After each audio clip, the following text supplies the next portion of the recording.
Alright mga amigos, sa kabila ng mga usap-usapang pag-akyat ni Unified World Super Flyweight Champion Jesse Bam Rodriguez para labanan ang WBA World Regular Bantamweight Champion na si Antonio Vargas, may kartadang 19 wins, 1 loss, 1 draw with 11 knockouts. May isa pang nade-develop na laban para sa number 4 pound for pound. Ayon sa ilang lumalabas na report ngayon mga amigos, posible umanong makalaban ni Bam Rodriguez ang dating pound for pound fighter na si Kenshiro Teraji. He's a former 2 Division World Champion, may kartadang 25 wins, 2 losses with 16 knockouts. So bali dalawang option po yung tinitingnan ng kampo ni Bam dito. Una ang pag-akyat sa bantamweight para sa pagtatangkang 3rd Division title ni Bam. Ikalawa ang paikipagsagupaan sa isa ring legend na si Kenshiro Teraji para depensahan naman po ang kanyang titulo sa Super Flyweight Division.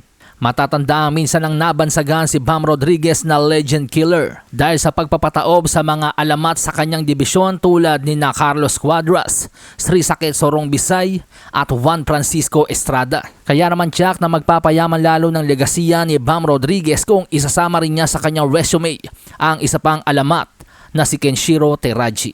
Ayon sa trainer na si Robert Garcia at promoter na si Eddie Hearn, inaasinta nila ang June 2026 homecoming fight para kay Bam Rodriguez sa San Antonio, Texas. Sa iba pang balita, matapos nga po maghayag si Unified World Junior Lightweight Champion Emmanuel Baquero Navarrete na nais niyang mapasama sa Mexico versus the World event ni kamahalang Turkey Al Sheikh na pagbibidahan nga po ni Saul Canelo Alvarez. Ito rin ngayon ang nais mangyari ni WBC World Super Welterweight Champion Sebastian the Towering Inferno Fundora. Yan ay kapag kanyang tinalo sa darating na March 28 ang kanya makakasagupa na si Keith One-Time Thurman. Liyamado po si Fundora sa kanyang laban kay Thurman sa mata ng mga odds maker. Magiging maganda talaga ang timing kapag tinalo nga po ni Fundora si Thurman sa Marso dahil magkakaroon siya ng 5 buwang pahinga bago ang Setyembre at magpakitang gilas sa undercard ni Canelo Alvarez. Ani Fundora, it would be a great to fight on the Canelo card. I'll be ready to fight again in September after the Thurman fight. There are all kinds of big opportunities for me to be in big fights. It can be against whoever. Since there are all kinds of names, I'm going to fight these guys. I'm chopping down whoever steps up.